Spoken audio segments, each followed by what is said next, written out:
Alright, what's up y'all, LakerFan here. As actually by the title of today's video, brought a 7'3" post score to comp stage 3v3 in NBA 2K23. So, in today's video is going to be my boy Tonic. He's the one with the blue furrow right there. Super tall, 7'3", stretch big, also playing as the post, like I said. And we're here to talk about how he opens things up for me and my point guard, and not to mention just the offensive utility that he brings as a third scoring option, aside from me and my PG running pick and roll, or maybe me getting the ball occasionally. He is there to give us another option to force this point guard to play defense, because the common stage 3's lineup as far as the meta is always going to be a pure lockdown, a super heavy defensive big man as well, who can generally always shoot as well, obviously, and then a no defense point guard. I'm talking dudes that got absolutely no D at all. Now, this past top 5 dude right here may actually have a little bit. You can see averages nearly a steal a game, which that's what I do on my lock as well. So either way, I just wanted to bring this to you guys to showcase to you how a post score opens up things on stage 3s, not to mention just the off meta lineup itself, and just kind of to play with a cool little original thing. So I will say, first and foremost, I just want to make mention of the fact that there are people that really hate when we bring this lineup, because again, we're going to be forcing this point guard right here to be playing a lot of defense throughout the course of this game, because I can still put the ball on the floor and slash myself. I can be like involved in the pick and roll offense as well. We have Zeke running the show at point guard anyway. So generally, we are always forcing this point guard to just play some defense, as you can see kind of right there in no man's land between me and Zeke. And that's what the whole theme of this video is going to be, forcing the point guard to play defense, because we don't have a pure lock role player who's just sitting there doing nothing as far as our third when we're like outside of the pick and roll offense. So again, Tonic here in the first gameplay is going to be shown in a little bit more of a role player spot up sort of deal, but as you can see, still coming out with the post hooks. Ends up missing the first one, but we actually get him the ball back, because once again, I have a pretty good offensive rebounding build, and these two builds paired together are really crazy. So right there, again, just a source of offense. He's able to green the 14% contested hook right there. On defense, Tonic's gonna be spotting up in the corner for the most part, because once again, here's the deal, right? We have a liability on defense as well, which is Tonic. His perimeter defense is a liability, but most teams have a pure lock right here in the corner who can do absolutely nothing but shoot the ball and just play defense. No playmaking, can't put the ball on the floor, really very minimal finishing, and even if they have finishing, it's a 7'3" that's matched up on him, so he's not doing anything with that. So the whole theme of this is no easy buckets for the other team, and they have to work for everything except for these stupid freaking quick drops. But anyway, again, they have to work for everything in pick and roll or ISO, whatever the case may be. No cuts, no nothing like that. And again, it's going to force them into matchups where they generally don't want to do this. The point guard right here is generally always going to want to just spot up in the corner. So now he's forced to play some pick and roll D, and as you can see, most teams are not prepared for doing stuff like this. So just to run this one back, point guard was already on Zeke right there, but now we run the pick and roll. So now he's going to go ahead and just switch this back if we give him the opportunity to do so, because it's looking like, once again, this guy is never really involved in pick and roll D. For that matter, never playing backside pick and roll D. I mean, that's a crazy thing for a point guard to be doing right there. And once again, his steal rating, not very reliable. He can't really even play that lane in the pass very often, and that's just something they're going to have to deal with. And it may even force them to rotate a little bit more off this corner and force this big man to drop, in which case maybe we get Tonic dotted for 3 every now and then, whether it's me or Zeke hits him early. Either way, I just wanted to showcase to you guys the cool utility that a post score and just an offensive option at the 3 brings for you in 2K23 as far as playing comp stage stuff. Also, if you're doubting the competitive level of these guys, I actually play with shots in this top 5 dudes clan right here, and top 5 is a plenty known clan for that matter as well, and plenty of good players that we're playing on the court right here. I have a lot of really cool videos planned for you guys. We've been running a couple stage runs, and it's been pretty fun. Right here though, you can see, once again, I got the point guard matched up on me. Unfortunately, Zeke does miss this, and again, I'm not gonna rewind too much stuff throughout the whole course of the game, but this is something that I'm seeing develop already. This guy is sending help, or is a little confused as to if this guy should even be guarding me. So we got white shirt right here, the pure lock, trying to get involved. These guys, if you force them to play off-ball defense, are always going to make a very aggressive move toward the ball handler, whether they're off-ball or not. So right here you can see point guard is trying to chase me. He's way too far away. He's probably trying to rotate in the first place right here, but now he's just way too far away from Zeke. So this is easy dot right here. If the corner steps out, I can also read that. Unfortunately, like I said, Zeke just misses the wide open shot, but it is what it is. It happens. So now we have a low shot clock off a missed shot. So we go to Tonic, dump it down, boom, green's another 16% hook. I understand it's pretty toxic, but hey man, it's stage 3v3. People don't do this because why? It's not valuable to their playstyle. And just to talk about this, I do understand this is crazy broken. Like, he's getting a very good jump on that, and I'm also going to be getting a rebound on a very small defender if they ever do even switch this big onto Tonic and get that to pull off. He actually did hit me with a worm right there, though, on Hall of Fame Box Out Beast, which is a little unfortunate, but either way, my whole point is I'm going to be getting a really easy rebound off that. We can maybe even generate 3-pointers if they double crash off of Zeke, and then boom, Zeke just gets a wide open 3 toward the wing or the corner, wherever he wants to go.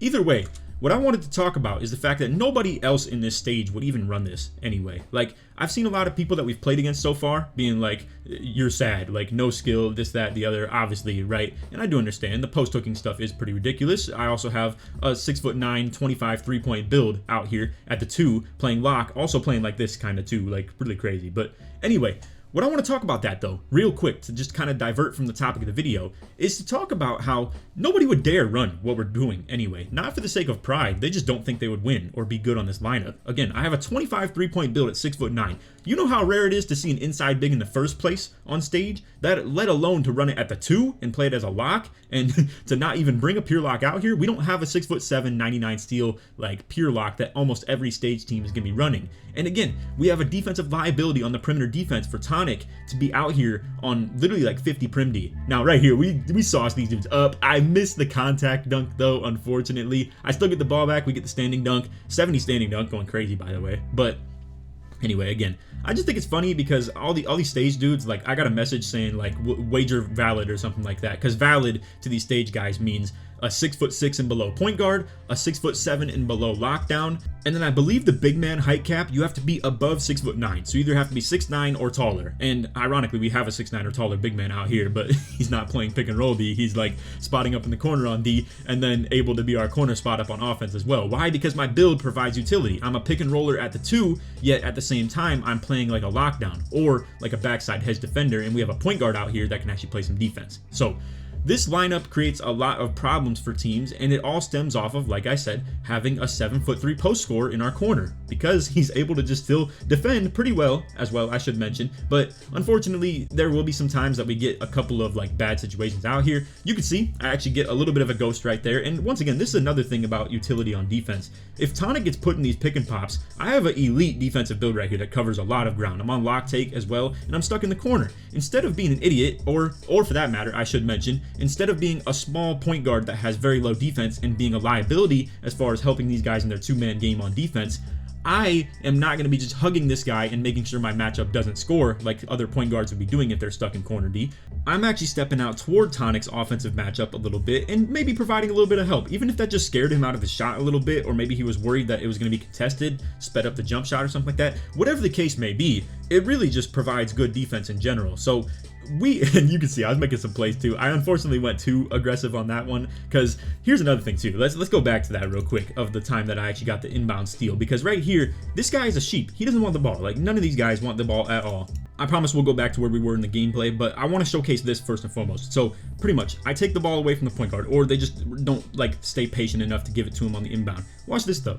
This dude, he don't want the ball. There's no shot. This dude's a pure lock. He's a pure dut liability on offense. And no offense to him, I don't mean to call anybody out by name, but I'm just saying the nature of creating these builds. They're pure dut offensive builds. They don't do anything. They literally just do absolutely nothing on defense. So he doesn't want the ball. He's looking to give it back to the point guard. I know he's trying to give it back to the point guard, so I'm jumping this lane right here, knowing that this guy is inevitably waiting to get the ball back, and he's not going to walk it up. He's not going to do anything with it. So it's eventually going to return to this point guard's hands, 24/7, always. But anyway, like I said, force that guy to miss. I'm out on the break. Tonic throws it straight over his head. Boom, we get a dunk in transition. We're up 17-4 on some very comp stage lineup right here, and very comp stage players for that matter. Once again, I'm lurking down. This is where I was mentioning that, you know, obviously I got a little too aggressive and we give up the 3-pointer off doing the exact same thing. So a little unfortunate. It was all my bad. Honestly, it's probably hard for Zeke to work with that too. Right here is kind of what happens if you go at a pure lock in just a general offensive like setting. And again, they don't really want the ball, so if you can just take advantage of that too, then you're all good.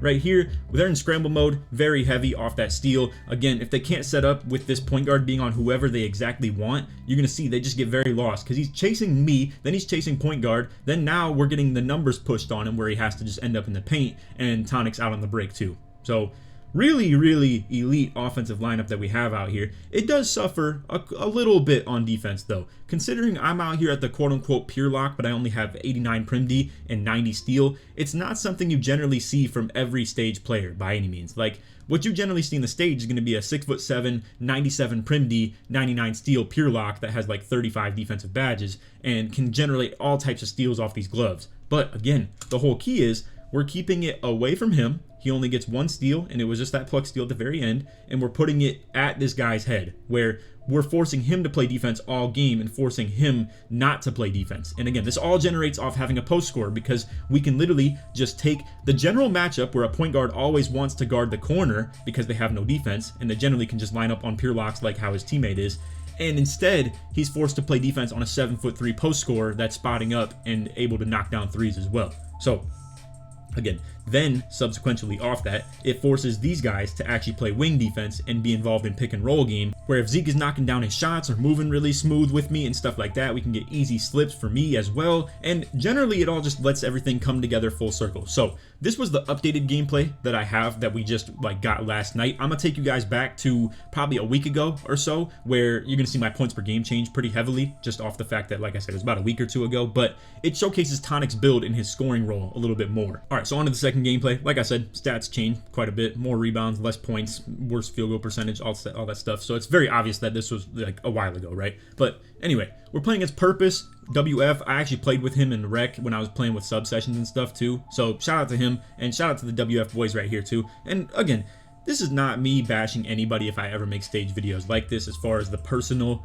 player that's actually playing the game. I'm just talking about the builds in the meta and how to break that meta, or how people hate on us countering the meta. Because again, I'm gonna go off on a little bit of a tangent here as we just enjoy Tonic kind of dominating this game, and I'll just talk about stuff like that and what my kind of disgruntlement of the stage community is this year. I don't like, and also you're going to see that they're very so predictably dotable right here, because they always want to switch the big into pick and roll. I'm a little bit late to that on that one right there, but anyway, let's talk about my just kind of frustration with how the stage community works in this year's game. So I feel that this has always been the case, and they just constantly will bash you for running anything different than what they actually just constantly run, and they just will call you no skill for anything you do. However, like I said, nobody would dare run the lineup that we're doing out here. Nobody would ever come out with a pick and roller with 25 3-pointer while still being only 6'9" and being an actual pure slasher. Nobody would bring a 7'3" post scorer because they're worried about the defensive liability of him being in pick and roll D, or they are worried that their point guard wouldn't be offensive enough if you made a build like Zeke, where you can actually play defense to make up for the fact that you have a post scorer on the court, and you have to have a defensive point guard out here. So my whole problem with these guys is they constantly just disregard anything you do or deflect it as if it takes no skill or doesn't matter. Yet again, they don't make any adjustments. And where this all stems from, in my opinion, and also shout out to Toxic, he's a very much head of the whole 2K league and stage community, competitive aspect, and just a cool dude as well. But the thing is, people kind of go his word is bond to these guys. They just constantly will, take whatever the eyeball is a clan essentially, right? And they just take whatever these guys set as the precedent for what the valid lineup is and just roll with it. And they kind of let these guys just tell them what to run. And to me, that's pretty whack. I don't see that in any other competitive gaming community where you outlaw certain things. I guess in League of Legends and stuff like that, there is an aspect to it where you can ban a certain character before the game for your opponent or something like that. But even at that, I would love for you guys to leave in the comments a video gaming community like Call of Duty or something like that, or whatever the case may be. And feel free to leave your feedback on this, because I would love to hear it. I would love to hear if there's any community out there that they literally just outright say, no, you can't play against us, you can't play in our tournaments because what you do is unfair and invalid, and it doesn't count if you beat us with it. It's the most corny, super crazy thing I've ever heard out of any gaming community, because I really never see it. In Call of Duty, they don't ban certain weapons and stuff. They don't just make it so you can't run them. If anything, the game just patches them. But the thing is, this is not competitively unbalanced. We're not doing something unfair. It's just that these guys made horrible builds on certain things. Their locks are horrible at offense and their guards are horrible at defense. And if we want to counter that meta by coming out here with a very open lineup, so to say, where everybody can play defense and everybody can contribute to the offense and take advantage of their weaknesses on offense and defense, then what's the problem? I don't really see it. So there's my little tangent with that. But once again, we're here to talk about a little bit of the Tonic gameplay right here. Again, they have the small guard on Tonic. I'm literally just waiting for him to move around, get the ball. He's going to throw up the hook. You can see they go for the reach-ins. It is what it is, because it also lets us set up on this inbound right here. And you're going to see we can get our own little matchups right here. So it forces the point guard to stay in the pick and roll. I already showed you guys on the inbound on the last one. As soon as Zeke touches this ball, this guy is going to want to run out here and play some defense. But the thing is, the guard is also stuck in the pick and roll. Now, it ends up not mattering because we can't really set up the pick and roll clean enough, and with the reach in, Zeke's kind of burnt on adrenaline. So either way, just understand that, you know, yes, we could still get those matchups set up properly and force this point guard to be somewhere he doesn't want to be. But either way, tonic, shot clock, bailout, easy. Now, right here, I gotta say, I was kind of getting killed in some of these like gameplays as far as me playing defense. I wasn't playing very good defense, if we're being completely honest. So I'm gonna just be very transparent with that. But anyway, point guard on Zeke. I'm gonna give it to him. We're working pick and roll. I'm gonna set up this little lob slip right here where I try and set it up to the open side. You can see a little bit of a late pass. I think Zeke tried to double tap his Y, but instead only tapped it once, or the game only registered one. But either way, once again, we're forcing that point guard to play pick and roll D, and these dudes don't want to do that. They generally just want to sit in the corner and deal with the pure lock and not do anything. So right here, you can see I go for the reach in, unfortunately. Gets me out of position. Right here, again, good swing by Zeke to step up right there and good bait by Tonic. Either way, we only give up a 2 off my complete mishap right there. So it kind of is what it is. But anyway, once again, point guard, pick and roll D. Doesn't want to do it. We're going to be kind of just chiming this same whole thing over and over again about talking how the point guard is going to be involved in the defense. He actually plays pretty good defense right here, though. We don't really get very open off the screens. You can see when Zeke actually does get open off the screen, the backside defender is jumping at him. Now, here's the thing, though. He's jumping, which means he's leaving me, which means I have a pretty free reign to the offensive rebound. Then on top of that, Tonic is crashing off the O board too because he sees that this is going to be a bad shot off of that. So now, me and Tonic, with 94 O board and probably like 80-ish O board with 7-3 on him too, are literally just double crashing a rebound and boom, we get a free shot off the fact that Zeke maybe chucked up a contested shot, but it is what it is. It was a good shot and it forced 2 defenders to guard him, and it creates us getting an easy 2-pointer off the putback, so to say. But I should make note, once again, of the liability that a 7'3" brings to the court if people can take advantage of it. And again, that's the downside of their lineups, is they can't take advantage of it. They have very low playmaking. They have very low off the dribble type shooting. Just in general, they don't want to do it very much. That guy right there, though, really nice. Ends up getting an open fade. Unfortunately, misses it for their sake, obviously. But again, I mean, me and Tonic can still run this pick and roll D stuff. You can see I get a little ghost on him. I'm out on the break. You're going to see I'm not going to get a dunk right here, but I draw 2 defenders, and then the guard's going to rotate to Tonic, and then Tonic throws back to the other guy, to Zeke right there. Obviously, the other guy is kind of lacking on defense, trying to recover. Zeke gets a wide open 3-pointer off it, and as you can see, we're coming out here with a point guard scoring a combined 3 points in 2 games that I've showed in the gameplay. And Zeke also had good games that I haven't shown yet. I will definitely try and get to that when we talk about more pick and roll oriented things and how to work pick and roll with an inside, but that's just not the topic of today's video. Obviously, we have to involve Tonic a little bit and explain how he gets involved with this post score coming to stage 3s. But again, we are coming out here, and in these gameplays, like, our point guard is scoring a combined 3 points through 2 games, whereas these guys are going to be hinging on their point guard to generate everything. But on the other end, we have 2 scoring options at the 2 and the 3, where I feel very good about taking slash ISOs against a point guard, and Tonic feels very good about taking post-ups against a point guard. So the whole point of this 24/7 is that we are going to go at the point guard 24/7, no matter what. So I think you guys understand now what I'm talking about the power of a post scorer being on the 3v3 court, because it generates that extra third offensive option. And then on top of that too, if you wanted to, instead of bringing a post scorer, you could just bring a second ball handler and be able to just dodge lock in that aspect and constantly run pick and roll, or you could run triple ISO and just go at the point guard 24/7. So it's up to you. I definitely advise for you guys to come out here to this stage stuff a little bit more if you're running the like triple 6'9", 6'8", 6'7" type stuff, because don't sleep. I really do think you could take advantage of these small guards like shortcomings and literally and take advantage of the fact that they can't play defense. Even if you think these guys are gonna be super comp and you can't compete with them because they're the best in the game, I promise you could come out here and take advantage of small guards and really, again, break the meta, break the mold. And that's what I think is a good game, if you can have multiple different things that break the meta and it molds the meta in a different way. But again, these stage guys are just going to discredit anything you do, call you invalid, call you all types of names and stuff, and just act like, you're playing the game unfair, which again, it's your fault for coming out here with a 6'9" big and expecting that we won't like just dominate you on rebounds or in the paint and stuff like that. I mean, again, people are going to be calling me a super old head right now. But anyway, for those who actually want to see Tonic's build, I will leave the link in the pinned comment or the description, one of the two, whatever I remember to do between the two of them. And it will showcase his actual build creation, what the build looks like and stuff like that. Mind you, once again, it's built to play with me. The build doesn't have crazy standing dunk. It doesn't have crazy driving dunk. It doesn't have anything to do with like crazy ball handling or anything like that. It just pairs really well with an inside big man. So again, if you want to check that out, feel free to. But if you made it to the end of the video, put Tonic in the comments, show support you made all the way through. Let's try one to 2,000 likes like always.